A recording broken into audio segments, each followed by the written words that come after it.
बख्शीश सिंह, जुलाई 2007। 1996 में दुगरी ग्राम गुरुजी का जन्मस्थल के श्री बख्शीश सिंह गुरुजी की शरण में आए। उनकी पुत्री का एक कान का पर्दा क्षतिग्रस्त था जब से वह 1 साल की थी। उसे ज्वर के अतिरिक्त गले में खारिश रहती थी और कान से पस भी बहती थी। ऐसा पिछले 12 सालों से चल रहा था। चिकित्सकों, पंडितों, ज्योतिषियों, बाबा और संतों सब मार्ग अपना के देख लिए थे पर असफलता ही हाथ लगी थी। अंततः बख्शीश ने गुरुजी से विनती करने का विचार बनाया। गुरुजी उन दिनों पंचकुला में थे। जब बख्शीश अपनी बेटी के साथ वहां पहुंचे तो गुरुजी ध्यान में बैठे थे। एक सेवक ने जब गुरुजी को उनके आगमन का समाचार दिया तो गुरुजी ने उन्हें अगले सप्ताह आने का आदेश दिया। बख्शीश निराश अवश्य हुए क्योंकि उन्हें वहां तक पहुंचने में 4 घंटे लगे थे पर वो अगले सप्ताह 6 बजे आने का विचार बनाकर लौट गए। अगले सप्ताह जब बख्शीश पहुंचे तो गुरुजी ने उनके आने का कारण पूछा। बख्शीश ने अपनी बेटी की समस्या बताकर गुरुजी से उनकी कृपा के लिए प्रार्थना करी। गुरुजी ने प्रश्न किया कि वह कौन सी कक्षा में पढ़ रही है। व्यथित पिता ने उत्तर दिया कि वह 8वीं कक्षा में है। गुरुजी मुस्कुराकर बोले, कल्याण हो गया, जा ऐश कर। बख्शीश को ये साधारण पर शक्तिशाली वचन अस्पष्ट लगे तो वह खड़े रहे। गुरुजी ने पूछा कि क्या उनको कुछ और चाहिए। बख्शीश के ये पहले दर्शन थे। पिता ने हाथ जोड़कर गुरुजी से उनकी बेटी को लंबे समय से चले आ रहे कष्टों से निवृत्त करने की बात दोहराई। गुरुजी के निर्देशानुसार वह संगत में बैठे और उन्होंने प्रसाद और लंगर भी ग्रहण किया। फिर गुरुजी के आदेशानुसार उनको डुगरी जाने वाली अंतिम बस में बैठा दिया गया। अगले दिन ही बख्शीश ने अपनी बेटी के रोग में सुधार देखा और थोड़े ही दिनों में वह रोग समाप्त भी हो गया। अब बख्शीश परिवार ने हर सप्ताह के अंत में गुरुजी के दर्शन के लिए आना आरंभ कर दिया। उनका बस किराए का खर्च चिकित्सक के खर्च से कहीं कम था। परिवार पर कृपा हुई। वर्ष बीतते गए गुरुजी अब दिल्ली आ गए। बख्शीश और उनकी बेटी ने भी दिल्ली आना आरंभ कर दिया। एक ऐसे ही दर्शन के अवसर पर गुरुजी ने अपने भक्त को अपनी पत्नी और पुत्र को साथ लाने को कहा, जिन्होंने अभी तक गुरुजी के दर्शन नहीं किए थे। यात्रा और घर संबंधित समस्याओं के कारण बख्शीश उनको लेकर नहीं आए और अगली बार भी अपनी बेटी के साथ ही आए। गुरुजी ने उनके बारे में पूछा। जब ऐसा कुछ बार हुआ तो गुरुजी ने उनको चेतावनी दी, पत्नी और पुत्र को लेकर आओ। उनकी पत्नी और पुत्र सत्संग में आए तो गुरुजी ने उनकी पत्नी से उसके रोग के बारे में प्रश्न किया। उनकी पत्नी ने बताया कि उन्हें पेट में दर्द रहता है जिसका कारण रीढ़ की हड्डी की समस्या है। चिकित्सकों की राय में उसका कोई उपचार नहीं था। गुरुजी ने हंसकर उत्तर दिया कि उनके दर्द का मूल कारण तो मानसिक है। अपनी बेटी का विवाह कराने से वेदना समाप्त हो जाएगी। गुरुजी ने उनको दर्शन के लिए 2 सप्ताह में एक बार आने को कहा। गुरुजी के इस गंभीरता रहित कथन से उनकी पीड़ा कुछ ही दर्शनों के बाद समाप्त हो गई। गुरुजी की ऊर्जा ऐसी है। वह अपने सब अनुयायियों से अत्यंत प्रेम करते हैं और उन सब का भी ध्यान रखते हैं जो संगत के संपर्क में हैं, भले ही वह संगत में आकर गुरुजी के दर्शन कर पाएं या नहीं। उल्लेखनीय है कि बख्शीश के अन्य परिवार के सदस्यों को उन्होंने विशेष रूप से बुलाया। भक्त को मुक्ति। बख्शीश दिल्ली माह में एक बार आते थे। एक बार गुरुजी ने उनको अपने पास बुलाकर 2 सज्जनों से परिचय कराया। वार्ता के दौरान बख्शीश के पिता का उल्लेख आया जो 85 वर्ष के रहे होंगे। वह स्वस्थ थे, उनकी दृष्टि सामान्य थी और दंत पीड़ा तक नहीं होती थी। बख्शीश ने कुछ निर्भीक होकर गुरुजी को अपने पिता के रोग के बारे में बताया जो घुटनों से टखनों तक था। चिकित्सक उनके रोग या पीड़ा को कम नहीं कर पाए थे।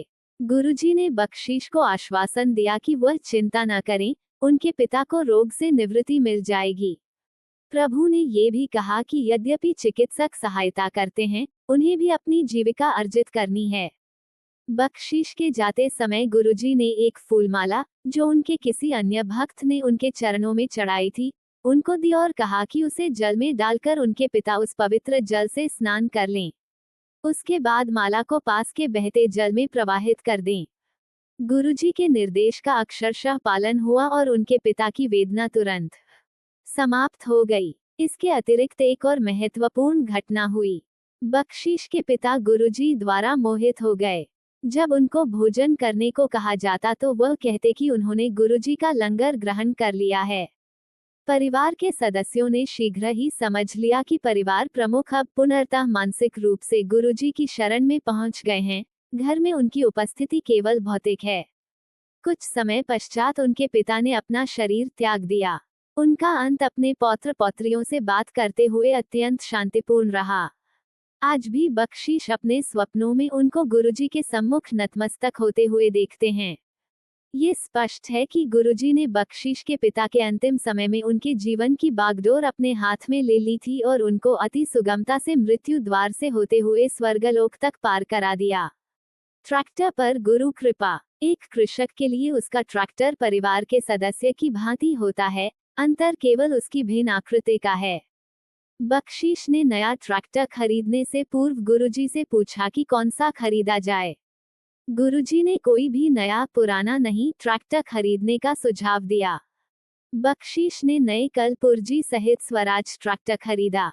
उसकी ट्रॉली अत्यंत भारी धातु की बनी हुई थी और पूरे गांव में अपने प्रकार की पहली थी। चूंकि वह ट्रैक्टर बख्शीश की भूमि से 3 गुना अधिक भूमि पर कार्य करने में समर्थ है, उस पर कभी भी अधिक भार नहीं पड़ता है। बख्शीश के अनुसार उस ट्रैक्टर पर भी गुरु कृपा है।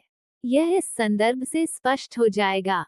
बख्शीश के पुत्र को स्वप्न आया कि जब वह उसे चला रहा था तो कुछ लोगों ने ट्रैक्टर को रोकने का प्रयास किया। ट्रैक्टर पर बैठे हुए एक व्यक्ति ने उसे ट्रैक्टर रोकने की कहा, अन्यथा वह उससे ट्रैक्टर छीन लेंगे। उसने ट्रैक्टर रोक दिया, पर उसी समय गुरुजी प्रकट हुए और उन्होंने उसे ट्रैक्टर चलाने का निर्देश दिया। उसने अपना वाहन आगे चलाया तो देखा कि उपस्थित जन समूह ने हटकर उसको जाने का मार्ग दे दिया। बख्शीश के पुत्र ने जब अपने परिवार को ये बात बताई तो उन्होंने निष्कर्ष निकाला कि गुरुजी ने किसी आने वाली विपदा से ट्रैक्टर की रक्षा की है। बख्शीश बड़े किसान बने। 2004-2005 में गुरुजी ने संगत के कुछ सदस्यों को अपने ग्राम डुगरी जाने की स्वीकृति दी। संगत के 30-35 सदस्य जब डुगरी पहुंचे तो बख्शीश ने उन्हें लस्सी परोसी। रात को बख्शीश की पत्नी को स्वप्न में गुरुजी ने पूछा कि क्या घर में घी की कमी है। जब उसने नहीं में उत्तर दिया तो गुरुजी ने प्रश्न किया कि केवल लस्सी देकर उसने मक्खन क्यों रख लिया था। वह शर्मिंदा होकर उठ गई। अगले दिन प्रातःकाल उसने ये घटना अपने परिवार के सदस्यों को सुनाई तो उन्होंने अनजाने में की हुई गलती को दोबारा न होने देने का निश्चय किया। अब मौका मिलने पर वह लस्सी मक्खन के साथ ही देते हैं। यद्यपि यह स्पष्ट नहीं है कि गुरुजी ने ऐसा क्यों किया। एक अन्य पक्ष से विचार किया जाए तो जितना अतिथि को दिया जाता है, परिवार उससे कहीं अधिक ईश्वर से प्राप्त करता है।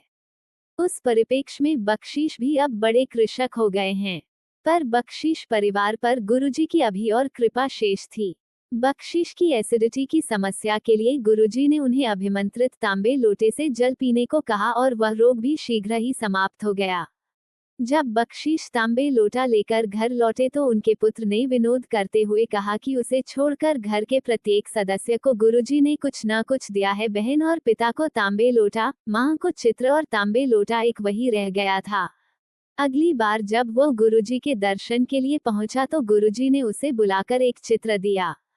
गुरुजी के इस आकस्मिक प्रतिदान से वह अति चकित और बेहद प्रसन्न हुआ। बख्शीश परिवार पर गुरुजी की अनुकंपा यही दर्शाती है कि उनकी अप्रतिबंधित कृपा और संरक्षण सदा भक्त के साथ रहते हैं। बख्शीश सिंह, डुगरी गुरुजी का ग्राम, जुलाई 2007।